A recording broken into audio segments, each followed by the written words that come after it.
Estamos em uma série de mensagens, o que Jesus espera dos seus seguidores, o que Jesus espera de cada um de nós. A ideia dessa mensagem é justamente lembrar que as últimas palavras que Jesus disse, proferiu nesse mundo, tinham a ver com a nossa missão. E a nossa missão de fazer discípulos de todas as nações envolve sempre ensiná-los a obedecer todas as coisas que Jesus ordenou. Então nós precisamos saber quais são, nós precisamos obedecer e nós precisamos ensinar outros a obedecer também. Então, o intuito dessa série de mensagens é cada domingo falar de algo que Jesus nos ordenou para que conheçamos, apliquemos e ensinemos outros a obedecer também. Essa noite quero convidar você a abrir Mateus capítulo 5.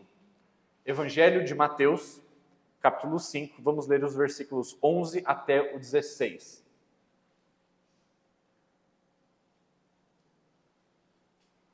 Mateus, capítulo 5, versículos 11 ao 16. A palavra de Deus diz assim: Felizes são vocês quando por minha causa sofrerem zombaria, perseguição, e quando outros, mentindo, disserem todo tipo de maldade a seu respeito. Alegrem-se e exultem, porque uma grande recompensa os espera no céu. E lembrem-se de que os antigos profetas foram perseguidos da mesma forma. Vocês são o sal da terra. Mas se o sal perder o sabor, para que servirá? É possível torná-lo salgado outra vez? Será jogado fora e pisado pelos que passam, pois já não serve para nada. Vocês são a luz do mundo. É impossível esconder uma cidade construída no alto de um monte. Não faz sentido acender uma lâmpada e depois colocá-la sob um cesto. Pelo contrário, ela é colocada num pedestal, de onde ilumina todos que estão na casa. Da mesma forma, suas boas obras devem brilhar, para que todos as vejam e louvem seu Pai que está no céu. Crianças, com papel e lápis em mãos, vocês já comeram batata frita sem sal? Carne, já comeram uma carne de churrasco sem sal? É gostoso? Não, não é. Ou pode não ser ruim, mas quando você põe sal fica bem melhor. Dá para sentir a diferença, não dá? Quando alguma coisa está sem sal ou com sal? Quem já teve medo de escuro? Mais uma vez, é inegável a diferença que a luz faz em um ambiente, não é? Você está com medo, papai e mamãe acendem a luz e de repente o medo desaparece, porque a luz faz uma grande diferença no ambiente. Certamente você diz de imediato se um lugar está escuro ou está claro, com base na ausência ou na presença de luz. Portanto, crianças, Jesus está usando duas ilustrações, duas metáforas aqui, de sal e luz, que são coisas que fazem muita diferença no ambiente em que essas coisas estão. Eu quero que você desenhe o seguinte. Quero que você desenhe algumas situações em que você pode fazer uma diferença tão grande como o sal faz na carne ou na batata, e a luz faz no seu quarto à noite.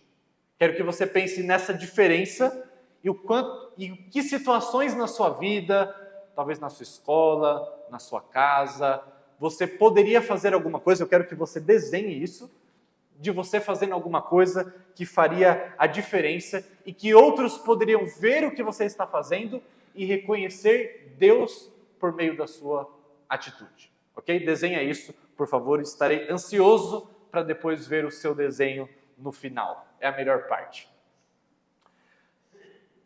Adultos e crianças, enquanto vocês desenham, podem continuar me ouvindo, tá bom? Jesus está usando aqui duas metáforas muito interessantes que têm uma série de implicações para a nossa vida.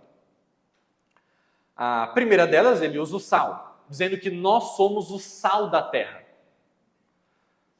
Mas ele diz que se o sal perder o sabor, para que ele servirá? Não serve para nada. Ou seja, nós temos alguma função a desempenhar nessa terra. É isso que Jesus está dizendo. Nós temos uma função. E essa função é fazer a diferença. Ok? Porque o sal, onde ele está presente, ele demonstra que ele está presente. Inegavelmente. E na sua ausência, dá para perceber também a sua ausência.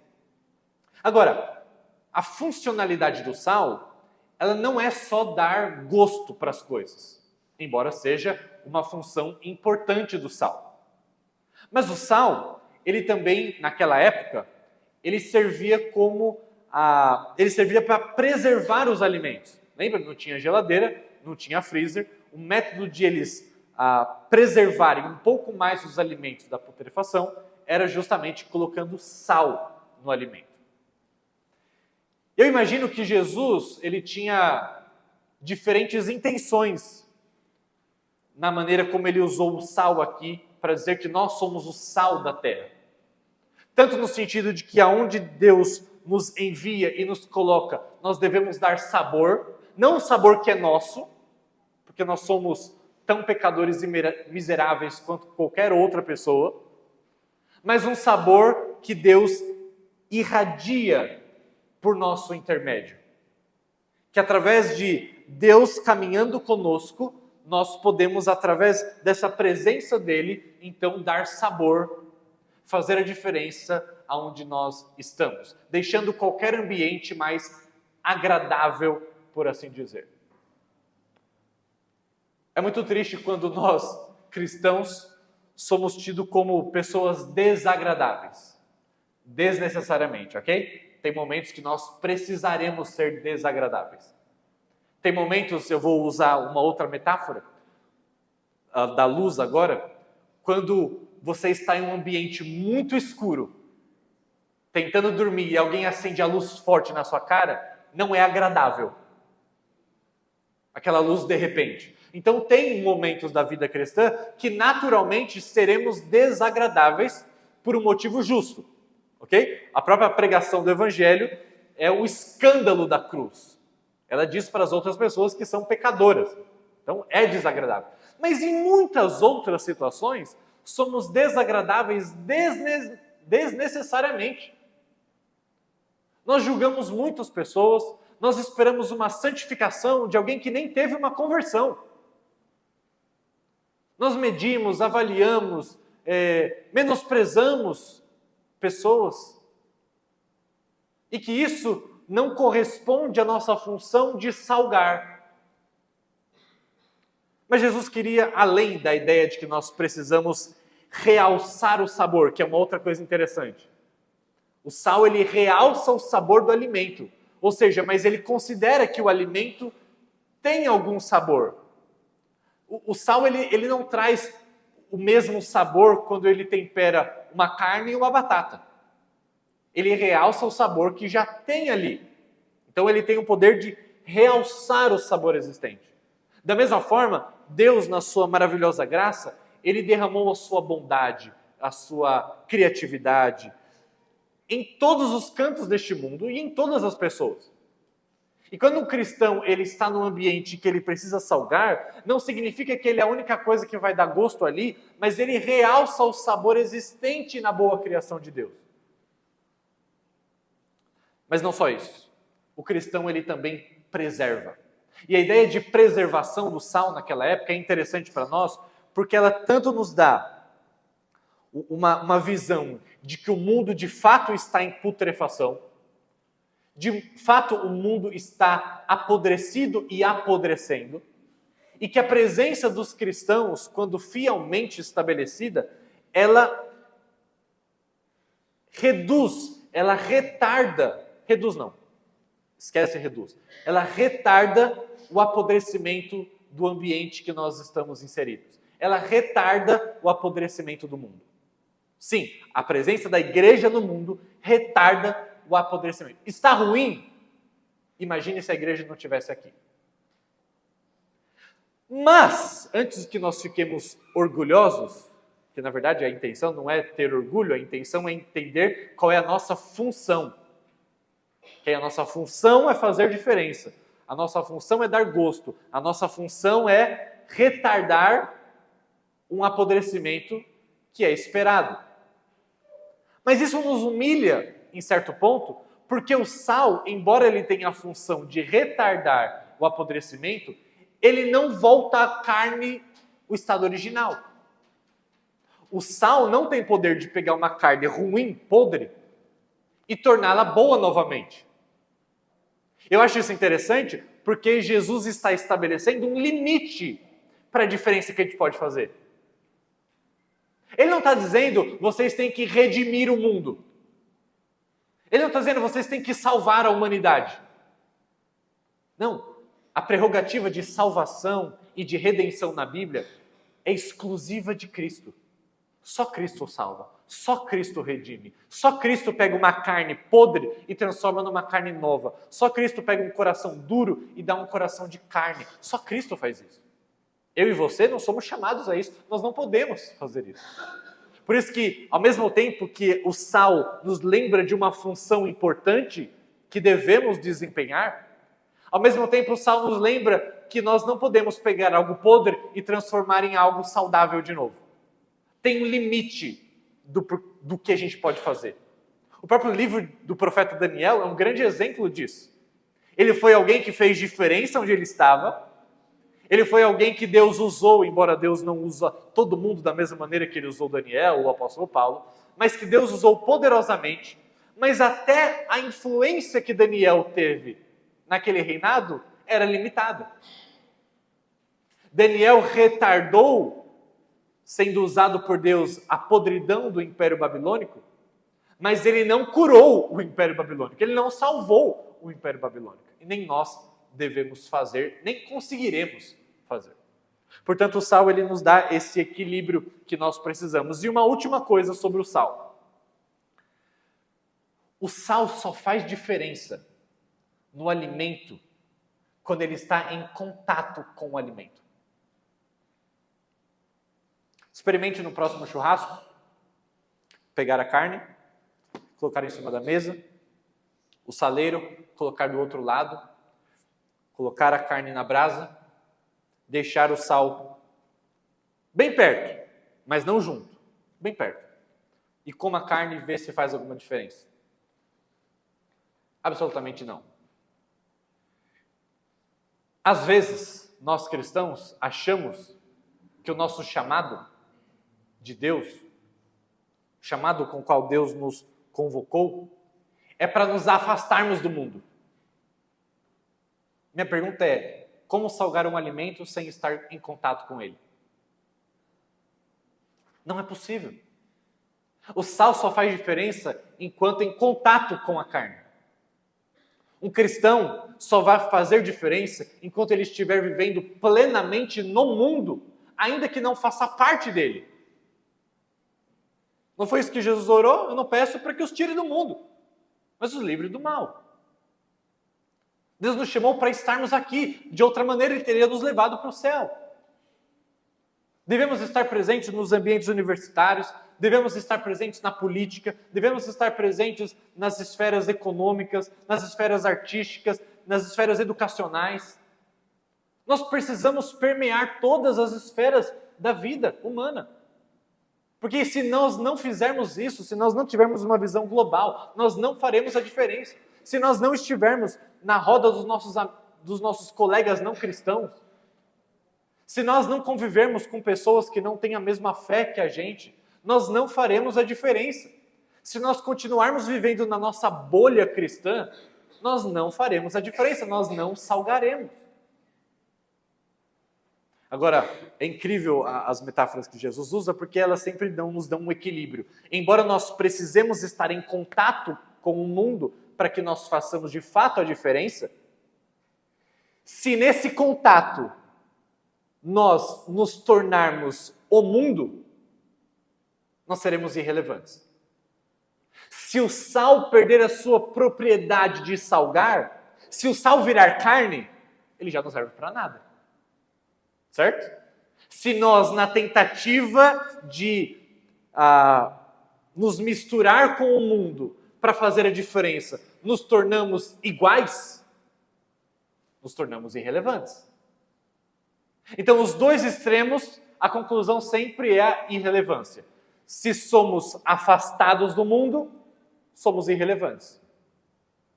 Se estamos unidos ao mundo, mas confundidos com o mundo, também irrelevantes. E o Salmo nos lembra que precisamos estar em contato, mas precisamos ser sal e não carne. Precisamos ter uma propriedade essencial diferente daquilo que nós queremos salgar. Senão não fazemos diferença nenhuma. E é isso que Jesus está dizendo. Se o sal perder o sabor, para que ele vai servir? Mas além disso, Jesus usa a metáfora da luz. Vocês são a luz do mundo. É impossível esconder uma cidade construída no alto de um monte.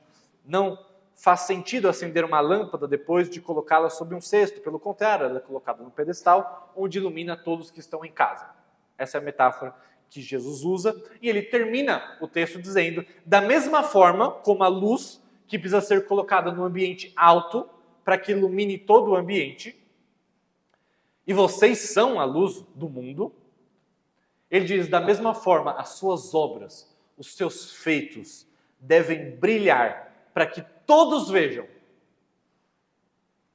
e louvem seu Pai que está no céu. Alguém pode perguntar, mas espera aí, Jesus não foi o mesmo que um pouquinho mais para frente nesse sermão vai falar que quando a gente for fazer uma boa obra, a gente tem que fazer de um jeito que o que a nossa mão direita faz, a esquerda não percebe? Que quando a gente for orar, a gente tem que entrar no nosso quarto e trancar a porta para ninguém ver. Não foi esse Jesus que ensinou que a gente deve fazer as nossas boas obras em secreto? Porque aquele que vem em secreto vai nos recompensar. E aqui ele está dizendo que nós devemos fazer boas obras para que as pessoas vejam. A gente não pode fazer escondido? Jesus está se contradizendo aqui? Será? Absolutamente não. Quando Jesus está combatendo os fariseus, mais para frente, falando que as nossas boas obras devem fazer no oculto, porque Deus que vem no oculto vai recompensar, ele estava corrigindo um erro daqueles que estavam confessando ou fazendo as suas orações nas praças públicas, dando as suas esmolas para que todos percebessem, jejuando de forma que todos percebessem, porque a intenção do coração deles era receber a própria glória. E quando Jesus fala aqui que as nossas boas obras devem ser vistas como a luz que irradia um ambiente, ele está dizendo que deve acontecer de tal forma que a glória quem receba seja Deus. Olha o versículo 16. Suas boas obras devem brilhar para que todos as vejam e louvem a seu Pai que está no céu. A finalidade das nossas boas obras é trazer glória e louvor ao nosso Deus. É para que as pessoas percebam aquele que está por detrás da nossa luz, aquele que está por detrás do nosso sal. Portanto, a nossa finalidade é a glória de Deus, é manifestar o valor de Deus, é manifestar a importância de quem Deus é. E ao vivermos vidas que não intentem isso, nós estamos desperdiçando a nossa vida. Estamos jogando a nossa vida fora. E Jesus dá um alerta aqui. O sal que perde o sabor, como restaurá-lo? 1 Coríntios 10, 31, Paulo diz, quer comais, quer bebais, quer façais qualquer outra coisa, fazei tudo para a glória de Deus. Das coisas mais simples, como comer ou beber, até as mais complexas ou grandiosas, devemos fazer tudo com o objetivo intencional de que Deus receba a glória, de que o valor de Deus seja manifesto, visível para todas as pessoas. Meus irmãos, Deus, Pai, Filho e Espírito Santo, Ele é apaixonado pela sua própria glória. E isso é uma coisa boa. Não é bom quando eu e você somos apaixonados pela nossa própria glória, porque somos seres limitados. Somos seres finitos, somos seres falhos, somos seres pecadores. E quando nós valorizamos a nossa própria glória, estamos valorizando algo que não é digno de ser aquilo que é mais valorizado. Mas quando Deus valoriza a sua própria glória, o seu próprio valor, isso é amor. Porque o que de maior valor há no universo é Deus. E quando Deus se preocupa com a sua glória e quer que nós nos aproximemos dela, Deus está sendo amoroso, porque não teria outro presente melhor do que nos aproximar da glória de Deus, que é aquilo que de maior valor existe no universo. 1 Pedro 2, versículo 9, o apóstolo Pedro diz: vocês são povo escolhido, reino de sacerdotes, nação santa, propriedade exclusiva de Deus. Assim, porque vocês são essas coisas em Deus, vocês podem mostrar às outras pessoas como é admirável aquele que os chamou das trevas para a sua maravilhosa luz. E outra versão diz que nós somos chamados a fim de proclamar as virtudes daquele que nos chamou das trevas para a sua maravilhosa luz. Essa é a nossa função. Sal e luz aqui apontam para essa ideia de que toda a nossa vida deve ser vivida com a motivação de que Deus seja glorificado, de que as pessoas conheçam a Deus, que as pessoas aprendam a ver o valor de Deus, que de outra maneira elas não veriam. E a luz serve para mostrar para as pessoas no escuro aquilo que elas não estavam enxergando, mas que estava lá. O sal deve fazer que o sabor realce, que já estava lá, mas que não estava sendo percebido. Jesus disse: eu sou, lá em João 8, versículo 12, eu sou a luz do mundo. E quem me segue não andará em trevas, mas terá a luz da vida. Portanto, meus irmãos, embora Jesus tenha dito que nós somos a luz do mundo, posteriormente ele diz: eu sou a luz do mundo. E, portanto, o que ele claramente está querendo nos ensinar é que a luz que nós irradiamos é uma luz que é emprestada. É uma luz que nos atravessa, mas que não tem como origem, não tem como fonte nós mesmos. Portanto, é ridículo nós queremos a glória para nós mesmos, porque a luz que nós temos é uma luz emprestada. Jesus é a luz do mundo, e essa luz, quando nós recebemos, ela irradia por nosso intermédio e faz com que as pessoas conheçam a glória que é dele. Ele é a luz do mundo. A luz que deixamos brilhar vem de Jesus. Portanto, a nossa capacidade de iluminar o mundo depende de estarmos conectados com Jesus, e não dos nossos esforços meramente. Ou seja, viemos das trevas a fim de brilhar uma luz que não é nossa. Mas ainda assim, somos chamados de luz do mundo. É mais ou menos como a lua em relação ao sol. A lua não tem luz própria. Quando você olha para a lua à noite, aquela luz que parece que é dela, na verdade não é dela. Ela está refletindo a luz. E nós, da mesma maneira, devemos refletir a luz de Deus. O objeto das boas obras é que as pessoas vejam e deem glória a Deus. E elas dão glória a Deus porque a luz que brilha é uma luz de Deus, a luz de Jesus, que Ele próprio é a revelação da glória de Deus. Mas deixa eu fazer uma pergunta. A gente já viu que essas são as duas metáforas. Crianças, voltando a atenção aqui, eu falei um monte de coisa, mas no final das contas eu resumi em 1 minuto para vocês no começo. Nós somos chamados a fazer a diferença, por isso Jesus usou sal e luz. Agora, na prática, como que a gente faz para viver uma vida que de fato as pessoas olhem e fiquem encantadas com Deus e não com nós mesmos? Como a gente pode fazer isso? E tem um aspecto específico do cumprimento de ser sal e luz que pode passar desapercebido por nós se não valorizarmos o contexto em que isso foi colocado. Você percebe que eu pulei nessa explicação os versículos 11 e 12, que são os versículos que antecedem o sal e luz. Olha só como é interessante esse texto. A palavra de Deus diz: felizes são vocês, quando por minha causa, Jesus está dizendo, sofrerem zombaria e perseguição. E quando mentindo, disserem todo tipo de maldade a seu respeito. E olha que contrassenso. Olha o que ele diz, depois de ele falar isso. Alegrem-se. Exultem. Tenham alegria porque vocês estão sendo perseguidos. porque vocês estão sendo zombados, quando as pessoas estão injustiçando vocês, quando as pessoas estão mentindo sobre vocês. Tenham alegria, se exultem, fiquem loucos de felicidade. Que doideira. Mas Jesus está dizendo isso.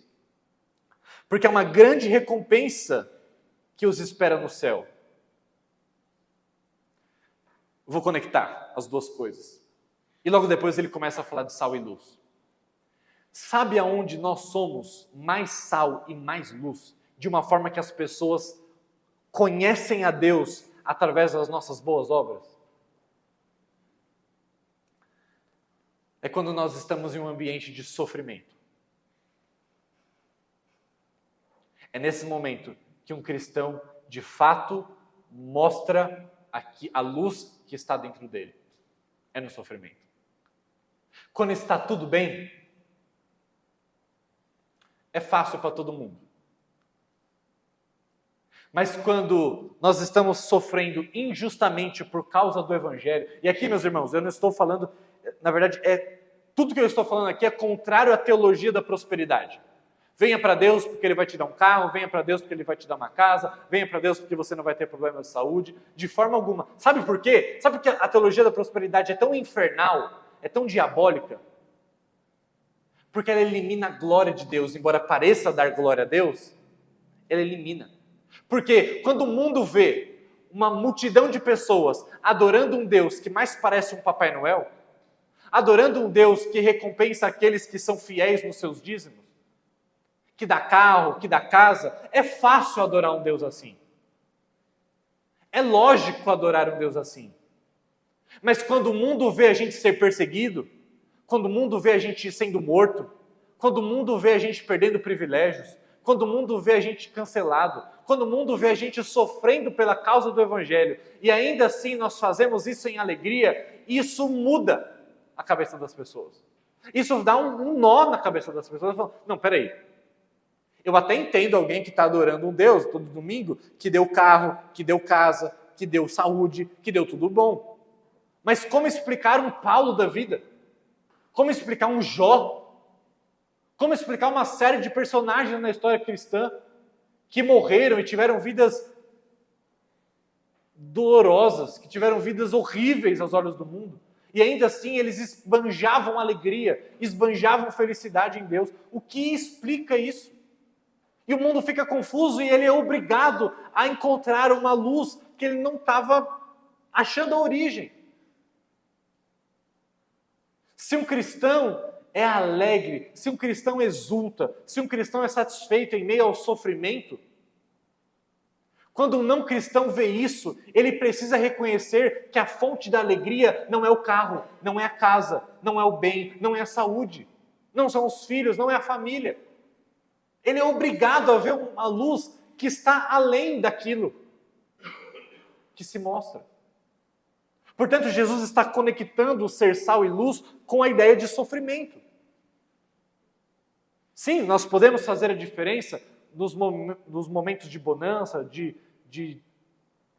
tranquilidade, podemos, mas nada comparado ao que podemos fazer nos momentos de angústia, de perseguição, de sofrimento, de humilhação.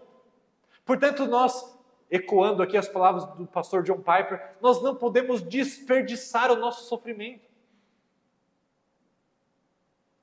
Porque o nosso sofrimento é uma das estratégias mais ricas de Deus para demonstrar a sua glória, para demonstrar o seu valor.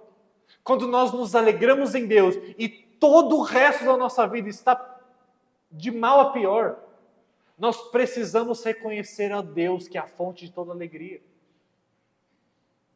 Quando eu já disse aqui, eu vejo uma senhora de 80 e poucos anos, cega, surda, abandonada pela sua família, morando num quartinho do tamanho dessa bateria, roubada pelas pessoas, sozinha, sentava no quarto dela cheio de barata, e a única coisa que saía da boca daquela mulher era gratidão a Deus. Isso me faz louvá-la? Não, mas me faz perceber que tem uma luz que está por detrás.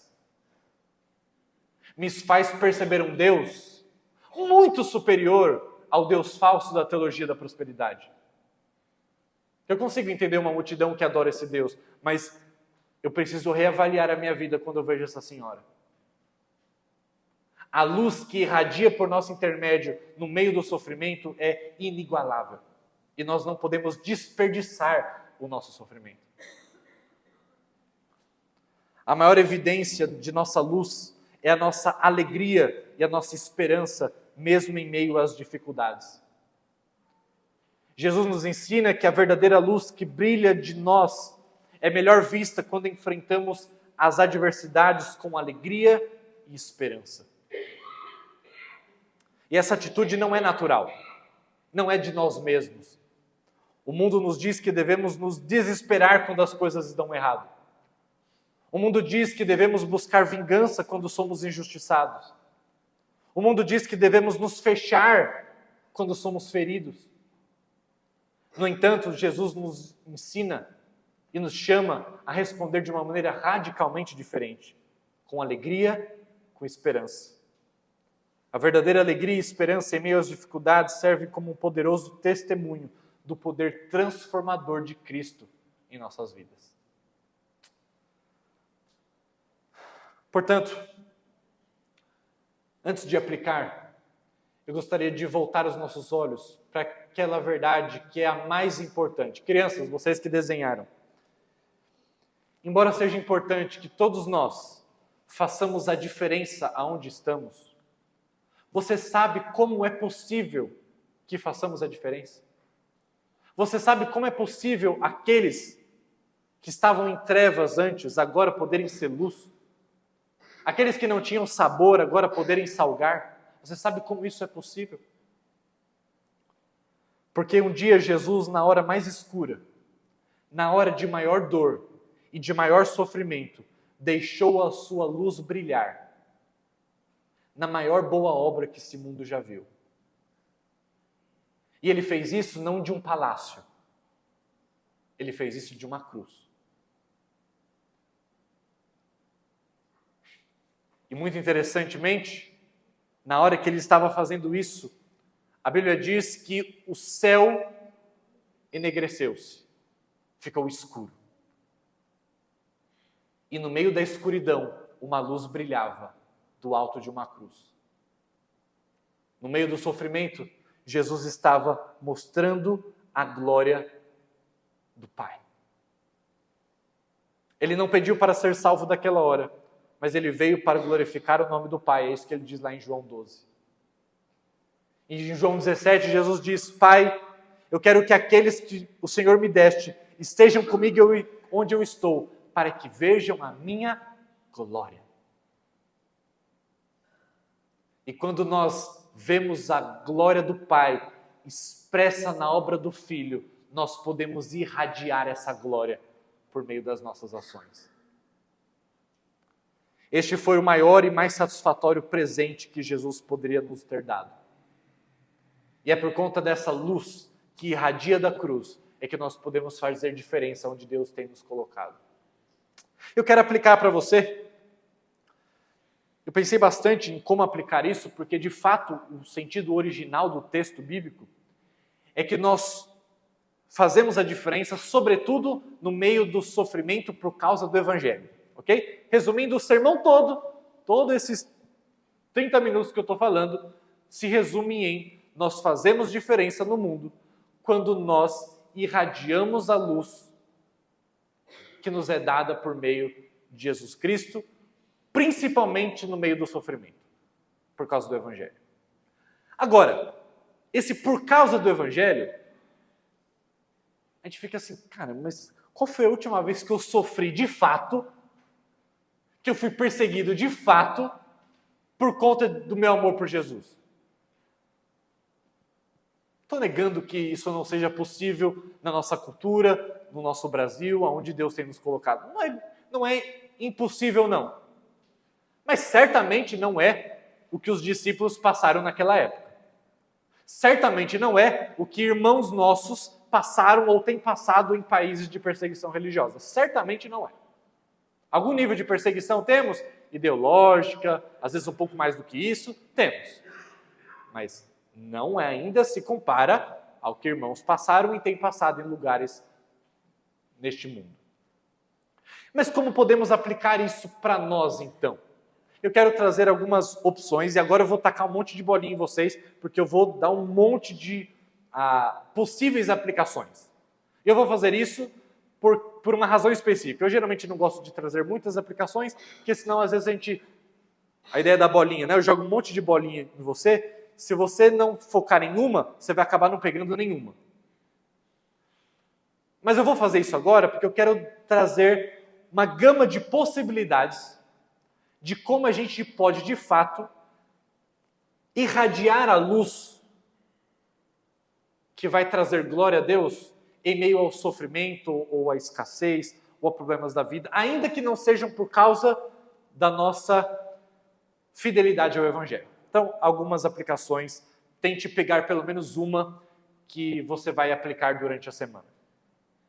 Primeira delas, quando enfrentamos desafios no trabalho, como prazos apertados, colegas difíceis, falta de reconhecimento, podemos manter uma atitude positiva e produtiva ainda assim. Mostrar gratidão, fazer o nosso trabalho com excelência, mesmo em condições difíceis, mesmo com chefes difíceis ou empregados difíceis. Quando tudo isso demonstra nossa confiança em Deus em meio às dificuldades, a luz de Deus está brilhando naquele local. Ainda, em vez de responder com raiva ou mágoa, quando nós somos maltratados por amigos, familiares ou até mesmo por inimigos, podemos responder com amor, com perdão. E isso mostra que a alegria e esperança que nós temos estão enraizadas em Jesus e não na ação das outras pessoas. Não no que elas estão fazendo ou deixando de fazer em relação a nós. Dessa forma, também irradiamos a luz de Deus. Por exemplo, quando enfrentamos problemas de saúde, podemos manter uma atitude de esperança, confiando que Deus está no controle. E isso pode ser uma fonte de encorajamento para outros que estão enfrentando situações semelhantes. Podemos fazer muita diferença em meio ao nosso sofrimento na área da saúde. Em tempos de dificuldades financeiras, podemos demonstrar fé e confiar que Deus vai prover segundo aquilo que nós precisamos. Sermos generosos quando temos pouco, evitar murmurações, são maneiras práticas de mostrar que a nossa esperança está em Deus e não no dinheiro. E isso irradia a glória de Deus, o valor de Deus. Quando em situações de conflito, no trabalho, na igreja ou em casa, somos pacificadores, buscamos a reconciliação, mostrando misericórdia, demonstramos que a nossa alegria não depende de estarmos sempre certos, mas de termos paz com Deus e com os outros. E isso irradia a glória de Deus. Quando nós temos momentos de solidão, que somos abandonados por pessoas, estamos isolados, podemos encontrar alegria na presença de Deus, ao invés de nos entregarmos à tristeza. E isso inspira e pode inspirar outros a buscar a Deus em momentos de solidão também. Quando estamos enfrentando as nossas próprias dificuldades, podemos encontrar alegria em servir. Ao invés de nos fecharmos em nós mesmos e nossos próprios problemas, nós podemos levantar a cabeça e nos preocupar com os problemas dos outros. E isso também irradia a glória de Deus.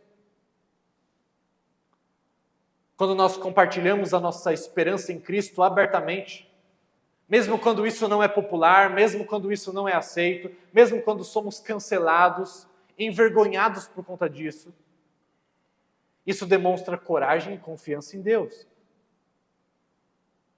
E por último, mantendo uma vida de oração constante, principalmente em momentos de dificuldade, mostramos a nossa dependência de Deus. Quando convidamos outros a participar de momentos de oração, em momentos de dificuldade, estamos testemunhando a nossa esperança, a nossa fé em Jesus Cristo. Portanto, existem muitas formas de aplicarmos aquilo que Jesus está ensinando essa noite. Sente que a sua família hoje, se você tem filhos, você tem pais, esposa, marido, E converse as maneiras práticas de como vocês podem fazer diferença aonde Deus tem colocado em vocês, sobretudo em meio a sofrimentos. E quero terminar com 2 rápidas ilustrações, uma bíblica e uma extra-bíblica. Lembra de Paulo e Silas, lá em Atos 16, na prisão? Estavam sofrendo por amor a Jesus Cristo. E presos estavam cantando louvores a Deus após serem açoitados. A alegria deles, em meio ao sofrimento, impactou profundamente a vida do carcereiro e da sua família, levando-os à salvação. A alegria daqueles que em sofrimento cantavam louvores a Deus fez a diferença na vida de uma família inteira. E uma última ilustração, hoje eu recebi um vídeo numa das redes sociais de cristãos na Nigéria que tiveram a sua igreja derrubada, queimada por radicais islâmicos. E o vídeo mostrava esses irmãos naquilo que sobrou dos escombros do que foi uma igreja, que foi um edifício, porque a igreja continuava ali. Aquela comunidade estava ali. E eles cantavam. E eles louvavam a Deus com alegria. Quando tudo atrás deles estava em ruínas. Estavam sendo perseguidos. Estavam os ameaçando. E na legenda daquele vídeo estava escrito o seguinte: queimem os nossos prédios. Queimem o nosso corpo. Pois Deus já queimou o nosso coração.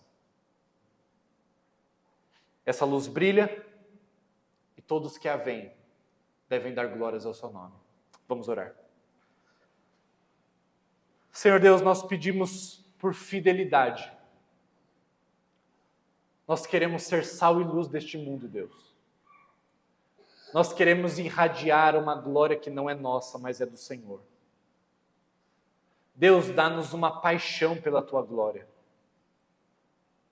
Dá-nos um amor radical e intencional para que as pessoas que estão nas trevas vejam a Sua luz. Deus, que gastemos a nossa vida, que gastemos o nosso tempo, que gastemos os nossos recursos, para que o Teu valor seja a todos manifesto. Deus, não nos deixe desperdiçar o sofrimento. Não nos deixe desperdiçar a perseguição, para que o Teu nome receba toda a glória. Queime os nossos corações essa noite, Deus, para que através do fogo que houver em nós, a Tua luz irradie nas trevas em que vivemos. Assim oramos em nome de Jesus. Amém.